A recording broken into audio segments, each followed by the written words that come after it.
Bienvenidos a Pulso y Péndulo, un podcast de Last Debate. Hoy nos acompaña un abogado constitucionalista para analizar los fundamentos legales de los 34 cargos penales que enfrenta el expresidente Donald Trump. Además, estaremos hablando de una nueva ley educativa en la Florida que está causando mucha controversia. Esta medida permite que todos los estudiantes desde kinder hasta el grado 12 reciban vales financiados por los contribuyentes para asistir a las escuelas privadas. Ya estaremos hablando más a fondo sobre todo esto. Desde California les saluda Carlos Curbelo. Y yo soy Fabiola Galindo desde Nueva York. Fabi, sé que has tenido unos días intensos reportando desde la Torre Trump y desde la Corte de Manhattan en la que se le imputaron los cargos formalmente al expresidente. Cuéntanos.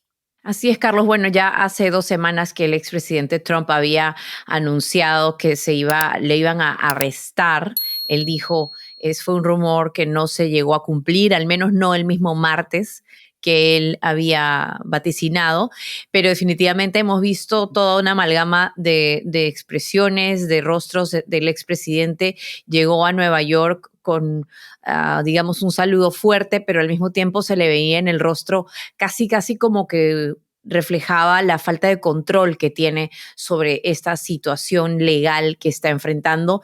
Ya luego vimos esas imágenes del arresto en las que no estaba ni esposado ni se le tomó una foto de fichaje como normalmente ocurre con cualquier acusado de un crimen.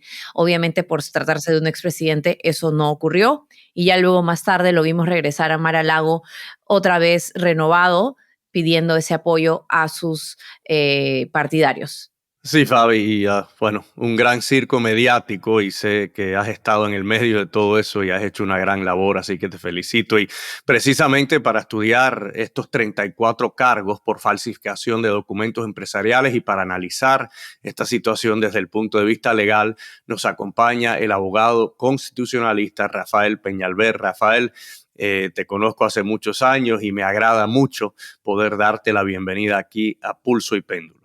Oye, Carlos, qué gusto estar contigo. Tú sabes que siempre te he respetado mucho. Fuiste mi congresista allá en Los Cayos de la Florida y te tengo un gran estima. Así que gracias por esta invitación de compartir contigo y con Mónica este tema tan importante, ¿no? Que nadie se hubiera imaginado que esto podía pasar en Estados Unidos. Y yo creo que lo que pasó el martes en Nueva York define un momento antes y después para la presidencia de los Estados Unidos.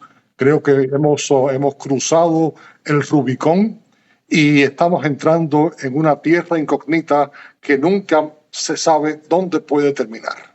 Bueno, primero te agradecemos, Fabi y yo, que menciones a Mónica Spiti, a nuestra productora, porque hace una gran labor y no siempre la mencionamos en el programa. Así que gracias por mencionar a Mónica. Y Rafael, para entrar más en detalles, ¿no? En una rueda de prensa tras la lectura de cargos, el fiscal del distrito de Manhattan, Alvin Bragg, aseguró que la evidencia demostrará que Trump falsificó documentos empresariales para encubrir crímenes relacionados a las elecciones del 2016. Vamos a escuchar un clip. Why did Donald Trump repeatedly make these false statements? The evidence will show that he did so to cover up crimes relating to the 2016 election. Donald Trump, executives at the publishing company American Media Incorporated, Mr. Cohen, and others agreed in 2015 to a catch-and-kill scheme.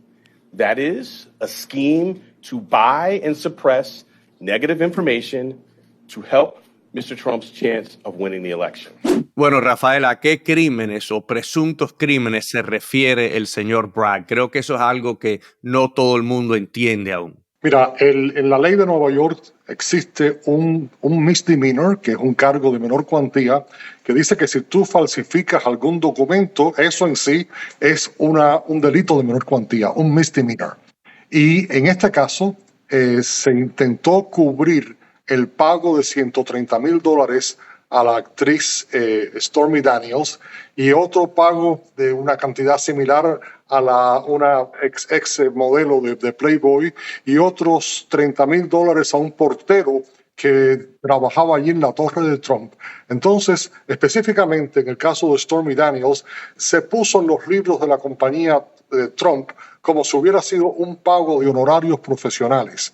Lo que hizo fue el abogado de Trump, Michael Cohen, adelantó los $130,000, se los dio a esta señora antes de las elecciones para callarla, y después de las elecciones empezaron a mandar facturas como si hubiera sido pago de honorarios profesionales. Se le pagó esa cantidad a Michael Cohen y eso es lo que el estado de Nueva York dice, eso es una falsificación. Ahora, si fuera eso todo, terminaría como un misdemeanor, ahí quedaría todo.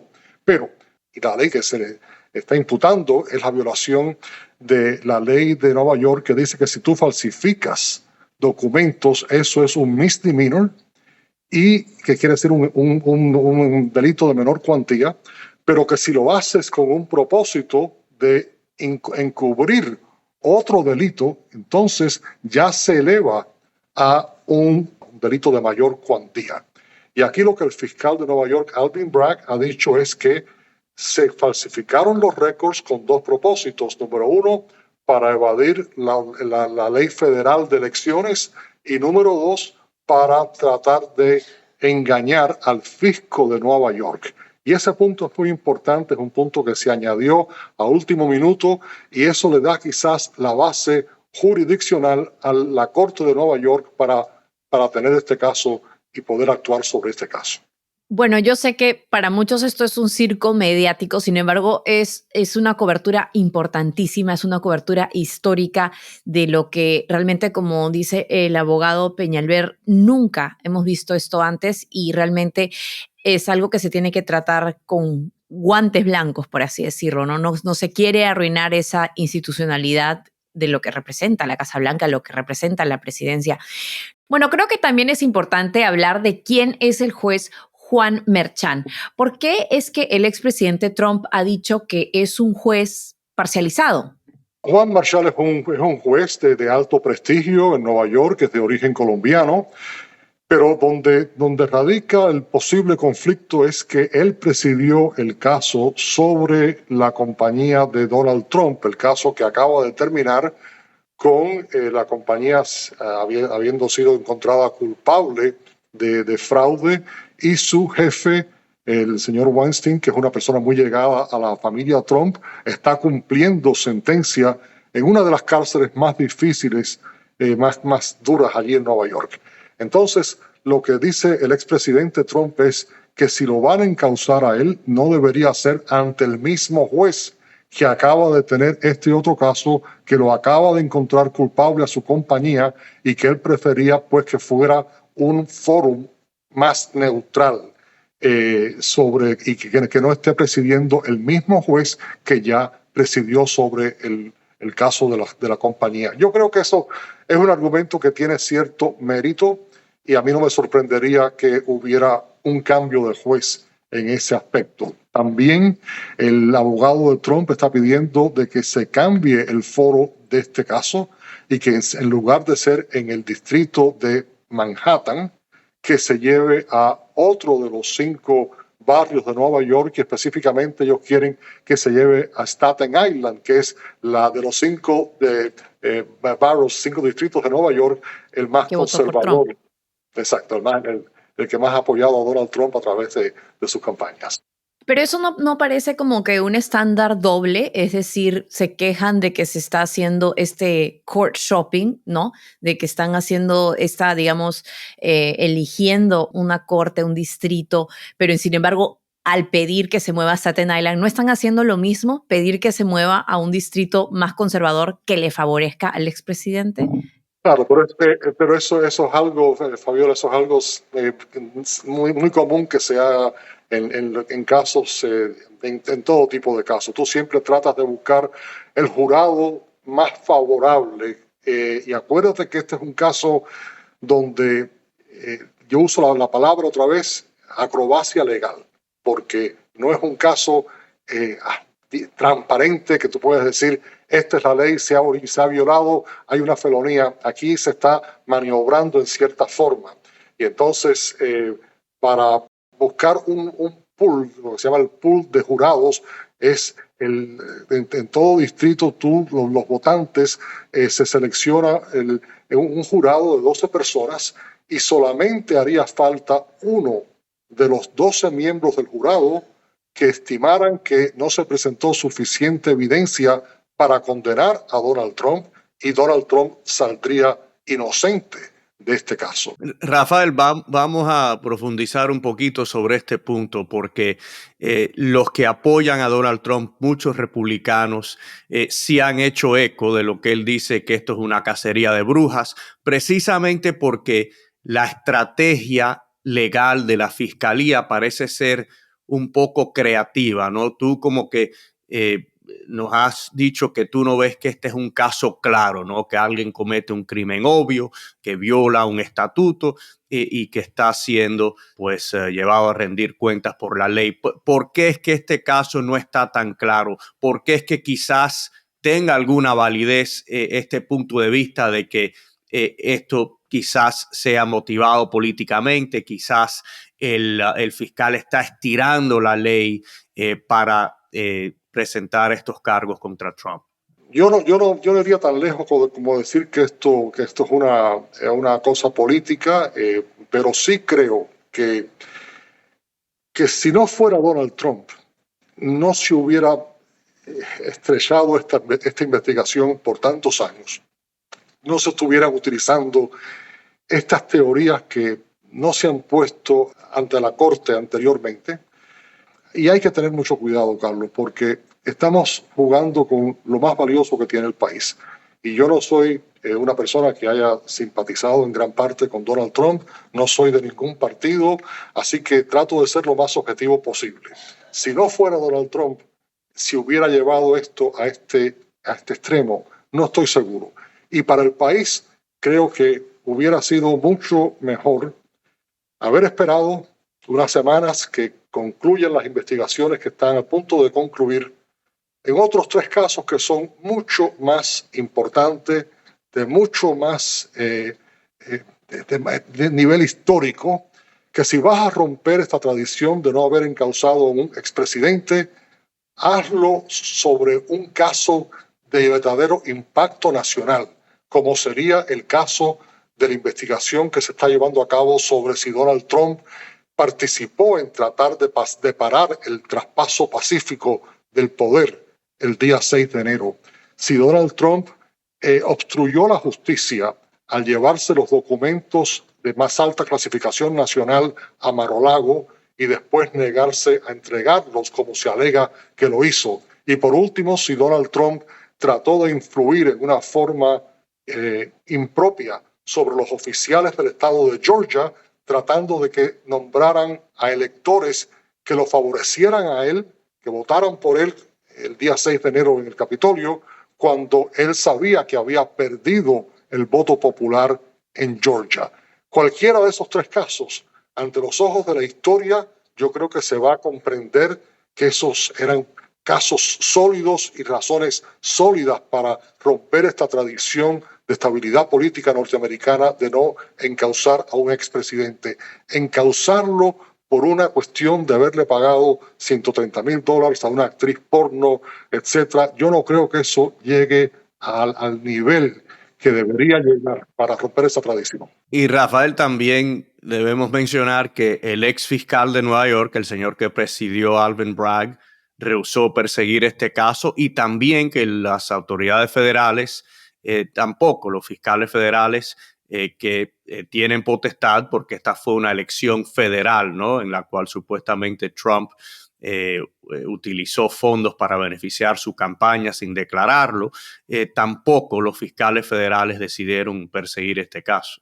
Es que, Carlos, el hecho de que tú vayas a hacer algo así, que de algo de un nivel histórico, yo preferiría que en 50 años nuestros nietos, cuando lean sobre lo que pasó aquí, digan se encausó a un expresidente por traición a la nación, por haber tratado de paralizar el proceso político de la democracia, pero no por haberle pagado $130,000 a una actriz porno. Creo que nos baja a todos al hacer esto. Sé que al mismo tiempo no hay persona que deba estar por encima de la ley, pero creo que la forma en que se está llevando, que se ha llevado la investigación, como tú la palabra que tú utilizaste ahorita, quizás se está estrechando un poco la definición esa. Créeme que me dio pena por él y por el país.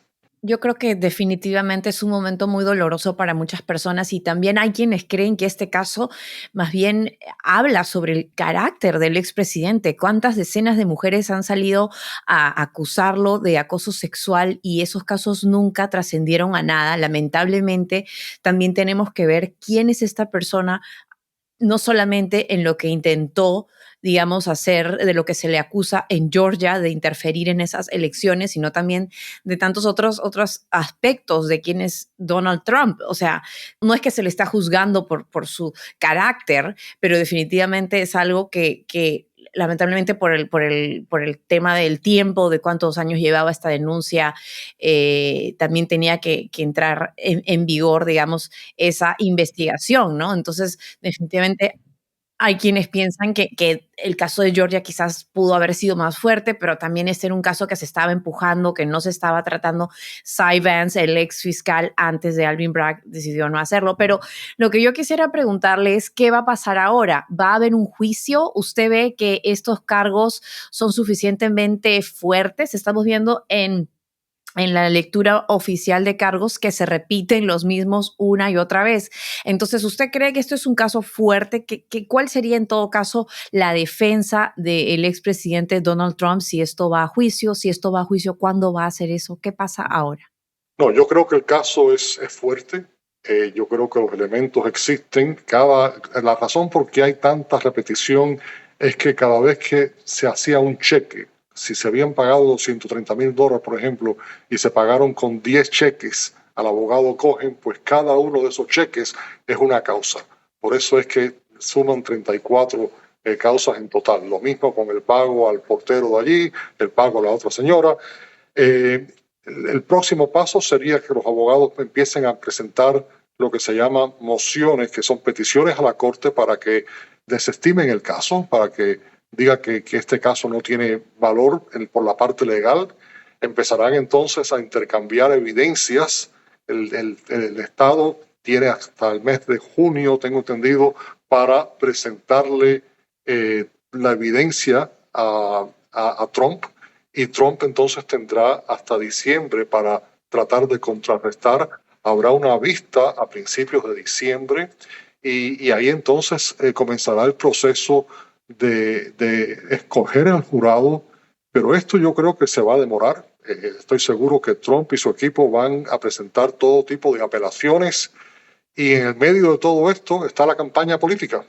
Así que, y los otros 3 casos que en mi opinión pueden terminar con otros cargos de mucho más alto nivel. Así que el país está entrando en una etapa difícil. Trump como persona, él cree que esto le está ayudando. Yo discrepo de ese criterio. Yo creo que le está ayudando a corto plazo porque está cogiéndose todo el oxígeno. Aquí tú pones la televisión y no se habla, ni siquiera se mencionan los otros candidatos republicanos, ni siquiera se menciona al presidente Biden. El oxígeno completo se lo está llevando Trump. A corto plazo eso le beneficia, pero a largo plazo, lo que tú bien decías, Fabiola, la parte del carácter de la persona. Yo creo que aún los que más lo apoyan se tendrán que dar cuenta de que esta es una persona que ha llevado al país por una crisis tras crisis tras crisis, y yo creo que el país al final va a buscar la normalidad. Bueno, Rafael, te agradecemos mucho estas perspectivas, te agradecemos el análisis legal, que es lo más importante porque el caso es muy técnico. Yo creo que muchas personas no entienden exactamente de qué se le está acusando al expresidente y nos has ayudado, ¿no?, a entender eso. Así que te agradecemos mucho tu tiempo y esperamos que no sea la última vez que nos acompañes aquí en Pulso y Péndulo. Muchas gracias, Carlos, y gracias a Fabi y a Mónica.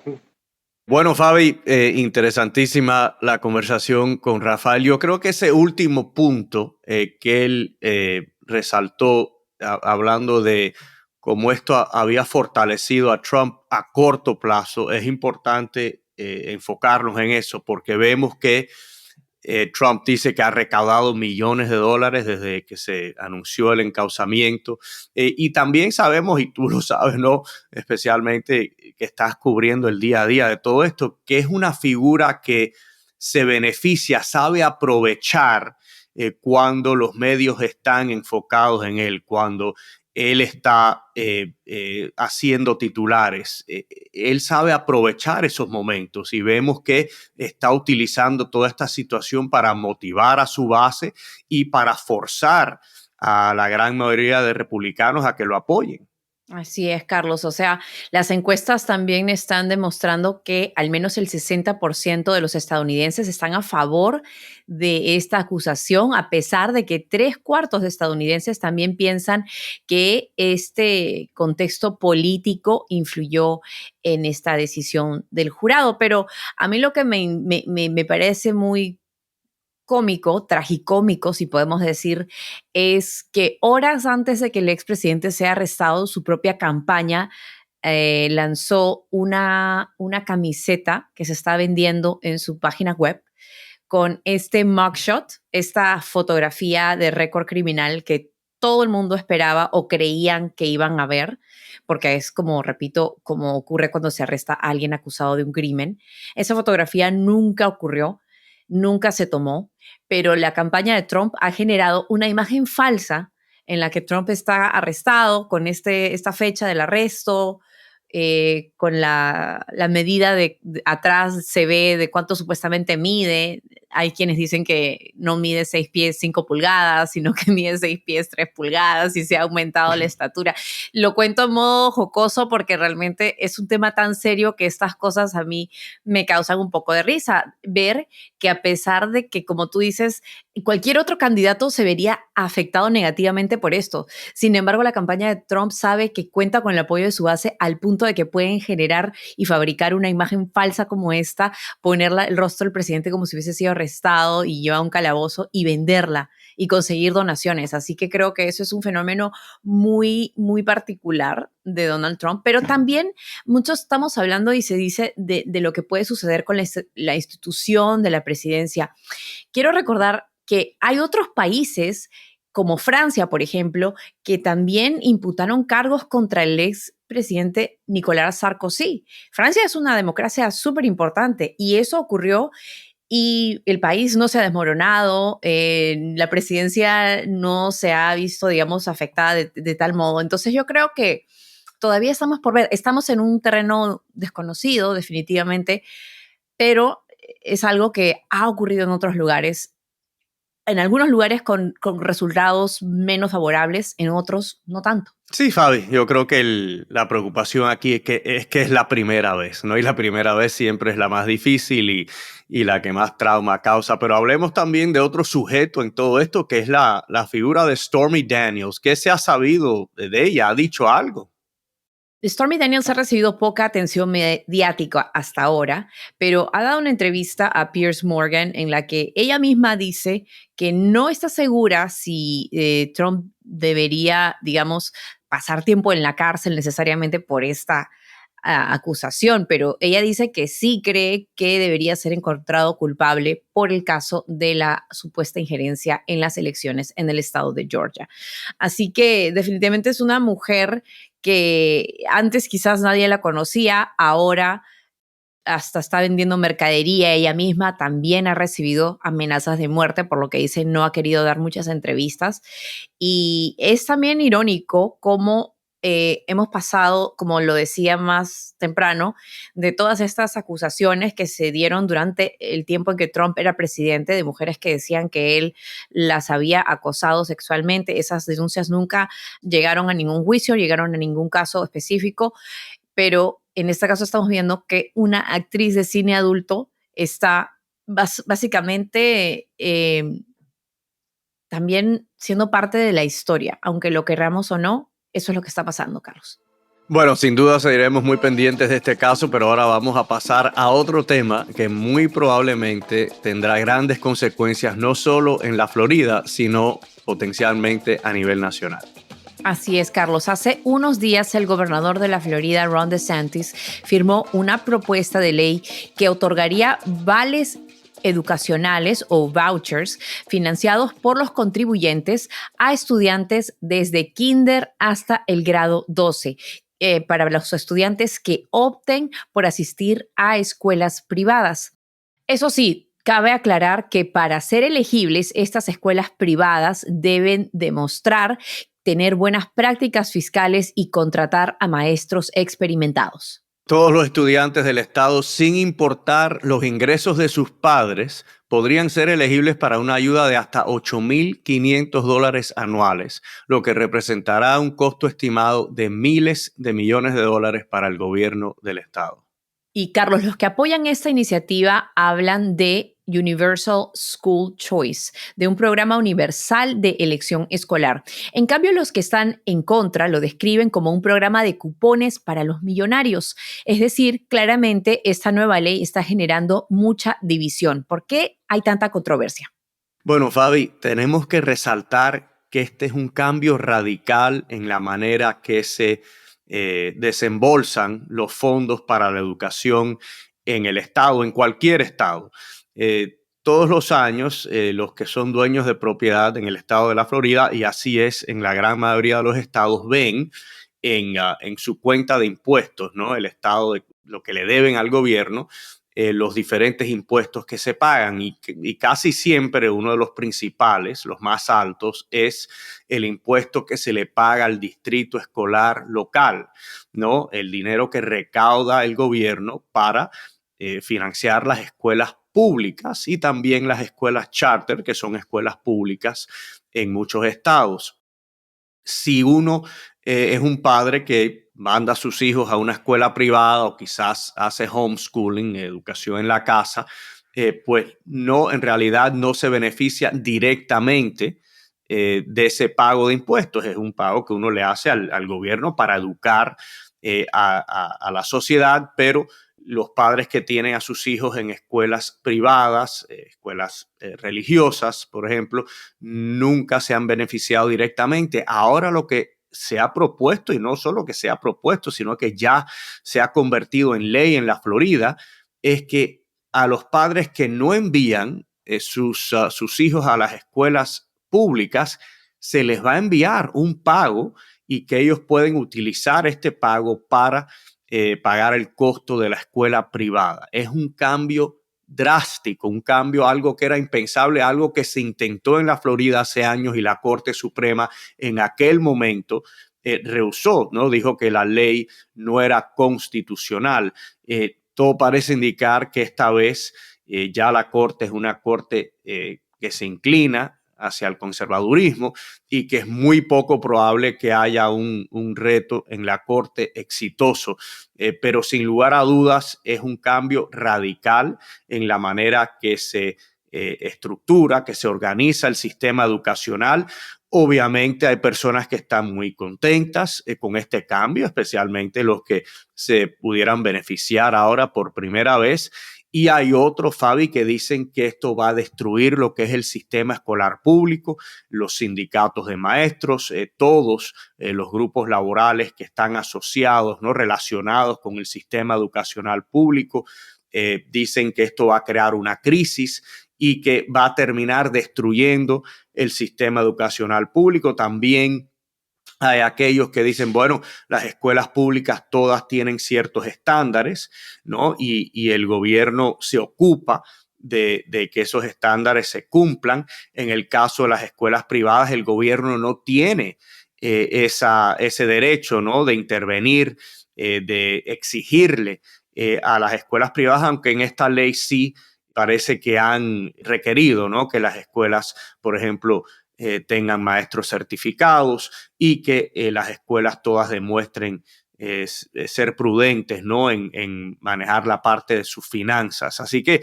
esto es algo que no se puede hablar suficiente de esto porque pudiera representar el principio de un cambio radical en cómo se estructura, cómo se organiza el sistema educacional en Estados Unidos. Claro, porque lo que estamos viendo es que actualmente cómo funciona el sistema de estas becas en el estado o estos vouchers, estos vales, es que se designan específicamente a estudiantes que tengan algún tipo de discapacidad y los que vienen también de familias de bajos ingresos o de familias de clase media. Pero esta legislación lo que hace es que elimina esos límites de ingresos de sus familias. Es decir, para muchos hay quienes piensan que esto beneficia a personas de más recursos y ya de por sí creo que eso es algo que te he escuchado a ti decir, Carlos. A veces los vecindarios en donde hay menos recursos es donde se debería invertir más en la educación. En cambio, en este caso se está dando lo mismo a todos, pero en realidad se puede entender también del modo en que se le está dando más a las personas que también tienen más recursos. Entonces, mi pregunta es, ¿a quién realmente va a terminar beneficiando esto? ¿A los estudiantes de bajos ingresos o a los estudiantes de familias millonarias? Bueno, indiscutiblemente que hay muchas personas que tienen grandes recursos que se van a beneficiar y que antes no recibían ningún tipo de apoyo, repito, directo por parte del gobierno, porque yo creo que hay que tomar en cuenta de que a todos nos conviene invertir en la educación, inclusive a las personas que no tienen hijos. No es importante para la sociedad que la población esté educada, que los jóvenes tengan futuro. Así que estamos hablando de beneficios directos versus beneficios indirectos, pero ahora por primera vez muchas familias que todos los años han pagado sus impuestos, miles de dólares en muchos casos, ahora van a recibir un apoyo para enviar a sus hijos a ese colegio católico, quizás a una escuela, a un colegio laico, ¿no? Pero que sea privado, y ahora van a recibir ese apoyo. Ahora, si esto termina restándole recursos a esas áreas donde es más importante invertir más, dada la necesidad, entonces sí, yo creo que esto pudiera hacer algún tipo de daño. Indiscutiblemente, Fabi, esto es un experimento. Yo creo que nadie sabe cómo va a terminar. También es cierto lo que tú dices, ya en la Florida existía el concepto de los vales, pero era para las familias de muy bajos recursos o para los niños que tienen problemas en el aprendizaje, que tienen discapacidades educacionales. Ya existía el programa para esas familias, pero no para el resto de la población. Ahora eso cambia y también yo creo que hay que respetar, ¿no? O reconocer la validez de algunos de estos argumentos de que, bueno, el sistema educacional debe servir para educar a los niños en la mejor manera posible, no necesariamente para apoyar un sistema escolar público que en algunos distritos las escuelas públicas son muy buenas y de alta calidad, en otros distritos no. Así que hay argumentos muy poderosos de ambos lados, pero yo sí, sí me atrae la idea de que no sea solo las personas acaudaladas que puedan elegir el mejor colegio para su hijo o para su hija. Esto le va a dar un poder de decidir a muchas familias que en el pasado solo tenían la opción de mandar a sus hijos a una escuela pública porque no tienen los recursos para pagar escuelas privadas. Y en este caso, por ejemplo, en Miami, muchas escuelas católicas cobran aproximadamente 8, 9, 10 mil dólares al año por estudiante y ahora las familias de bajos recursos van a tener esa opción y quizás no la escojan, quizás dejen a sus hijos en los colegios públicos que hay muchos, la gran mayoría son muy buenos en Miami, por lo menos, puedo decir, pero en otras ciudades, en otros distritos donde quizás las escuelas públicas no estén dando la talla, ahora estas familias van a tener la opción de mandar a sus hijos a otros colegios y eso también es un argumento a favor de las personas que son de menores recursos, ¿no? Eso es lo que a mí me interesa saber, porque, por ejemplo, algo, no necesariamente es un programa similar, pero aquí en Nueva York ocurre, hay un fenómeno en el que, por ejemplo, hay escuelas que reciben fondos públicos, pero que no enseñan ciertas materias como ciencia, como algunos aspectos de la historia. Entonces, hay mucha controversia alrededor de eso porque hay escuelas básicamente que están formando estudiantes que no van a estar preparados para un futuro o para un trabajo cuando se gradúen, porque están yendo a estas escuelas de algún tipo de alguna religión que no enseña todo lo que se debería enseñar en una escuela pública, ¿no? Entonces me pregunto qué es lo que va a pasar en la Florida, si es que estos vouchers están beneficiando también a escuelas que siguen cualquier tipo de religión y que también tienen limitaciones respecto a lo que van a enseñarle a sus estudiantes. ¿Es esto un buen uso de los fondos públicos? ¿No se supone que la religión y el Estado están separados?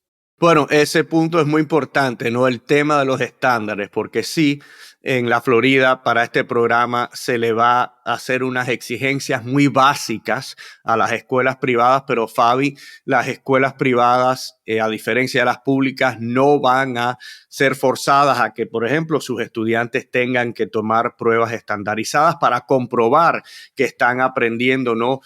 Toda esa información básica, como tú bien dices, de matemática, ciencia, lectura, que esperamos, ¿no? Que las escuelas eduquen a los niños por lo menos en lo más básico.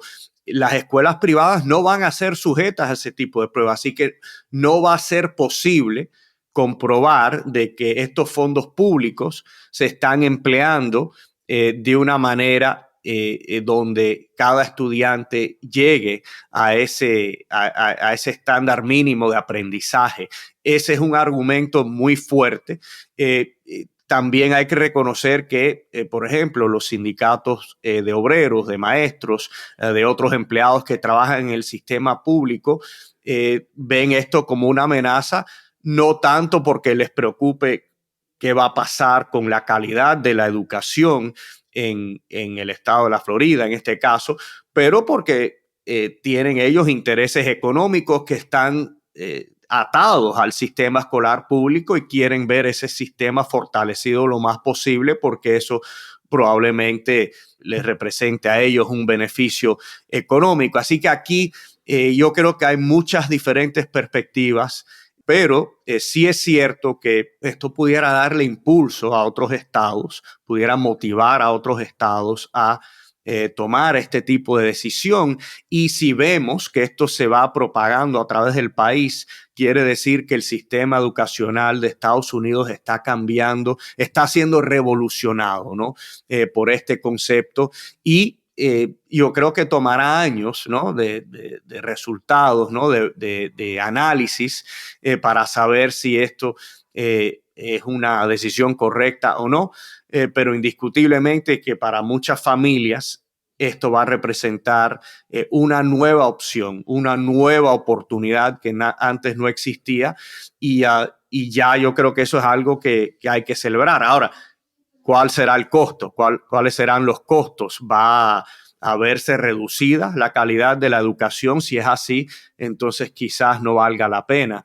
Pero yo te puedo decir, Fabi, que hay muchas familias que están celebrando esta decisión y no todas son familias acaudaladas, ¿no? Son personas de clase trabajadora, clase media, que ahora van a ver que tienen nuevas opciones, nuevas posibilidades para sus hijos. Y eso, nada, me ha dado gusto notar. Que no se va a celebrar de recibir una ayuda. Eso creo que, como tienes razón, no necesariamente tienes que tener dinero, no. Es una ayuda que ahora tienen una opción a recibirla. Sí, entonces, mira, en el caso mío, nuestras hijas han asistido a las escuelas públicas. Estuvimos muy felices, la escuela elemental pública fue excelente. Inclusive, si yo hubiese tenido acceso a este beneficio, no las hubiese cambiado de colegio porque estábamos muy contentos. Ahora para la escuela intermedia, para middle school, están en un colegio privado, así que en este momento sí nos beneficiaría. Pero yo sí creo que esto va, en el caso de algunas familias, sí va a cambiar, ¿no? la forma de pensar, quizás cambien a sus hijos de escuela y eso sí pudiera tener un gran impacto, porque a medida que asistan menos estudiantes al sistema escolar público, entonces ese sistema escolar público tiene que empezar a considerar cerrar colegios. Ya esta dinámica sucedió un poco con el tema de las escuelas charter. Es diferente porque las escuelas charter son colegios públicos, así que lo que se hizo fue añadir, ¿no?, a más colegios públicos al sistema, y eso creó una competencia que dejó algunas escuelas públicas tradicionales vacías, pero ahora yo creo que eso sí lo vamos a ver a mayor medida, y eso va a ponerle presión al sistema escolar público. El sistema escolar público va a encontrarse en una situación donde va a tener que adaptarse, ¿no?, a esta nueva realidad. Así que nada, yo creo que es un tema que por años estaremos hablando sobre él. Yo creo que en algún momento sería bueno quizás entrevistar a algunas familias, ¿no?, a personas que ahora con esta nueva alternativa, con esta nueva opción, ver cómo están reaccionando, ver cuál es la decisión que están tomando. Y si ustedes que nos están viendo son algunas de esas familias, nos pueden dejar un mensaje, nos pueden decir qué piensan y a ver si podemos contactarnos con ustedes y, quién sabe, como dice Carlos, entrevistarlos sobre cuál es su experiencia en este nuevo sistema o esta nueva norma en el sistema educativo en la Florida. Así que, bueno, con esto vamos a cerrar este segmento, pero hablando de temas de educación, ¿viste esta noticia, Carlos, sobre las estudiantes de secundaria que lograron resolver un problema matemático que hasta entonces se creía imposible? Una noticia realmente extraordinaria. Esta hazaña ocurrió recientemente en una conferencia de matemáticas a la que asistieron académicos de todo el país. Las dos menores, que son estudiantes de una secundaria de New Orleans, lograron probar el famoso teorema de Pitágoras a través del uso de la trigonometría, algo que hasta entonces era considerado imposible. Las brillantes estudiantes son Calcia Johnson y Nekia Jackson. Y Fabi, te digo, para mí esto me conmueve porque tengo dos hijas que son bastante buenas en matemáticas, y eso es gracias a su mamá, que su título universitario es en matemáticas, algo que para mí hubiese sido, no sé, una pesadilla, una tortura. Mi esposa Cecilia le encanta la matemática, que es algo que se asume, que es algo que le interesa más a los hombres, pero ella es una gran matemática, y nuestras hijas parece que han heredado algo de eso, así que no sé, quizás algún día logren una hazaña de esta índole. Todos tenemos un matemático en nuestra vida. Mi hermana mayor, Karina, también es su major fue matemáticas, así que yo sin ella no creo que hubiese pasado muchos cursos en la universidad. Y creo que también lo importante de este ejercicio matemático que han hecho, o lo impresionante de este ejercicio que han hecho al usar la trigonometría, Johnson y Jackson lograron demostrar el teorema sin ni siquiera tener que usarlo.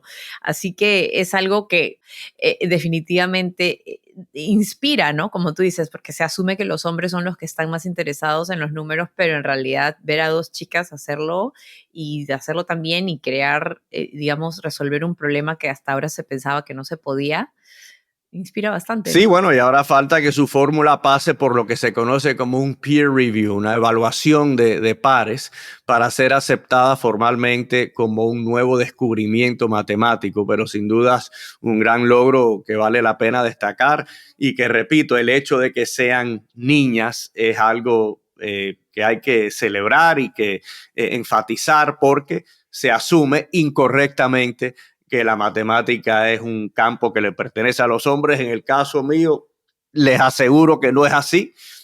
Yo le decía a la gente antes que lo único que sabía contar eran votos y dinero. Ya fuera de eso no sirvo para nada, pero afortunadamente en mi casa hay alguien que lleva las finanzas, y por eso no hemos ido a la quiebra. Así que celebramos este gran logro de estas jovencitas. Totalmente, totalmente una celebración para ellas. Así que así concluimos este episodio de Pulso y Péndulo. Gracias por apoyar este proyecto que hacemos con tanto empeño y con mucha convicción. Así es, Fabi, una labor muy disciplinada de todo nuestro equipo. Como siempre, los invitamos a que se suscriban a nuestro canal de YouTube y a que nos sigan a través de las redes sociales, así como en Spotify y Apple Podcasts. Saludos y hasta pronto. Pulso y Péndulo es un podcast producido por Lost Debate. Mónica Espitia es nuestra productora ejecutiva. Lucy Cabrera y Yesenia Moreno son nuestras productoras asociadas. Y Maxi Frini es nuestro editor y diseñador de sonido.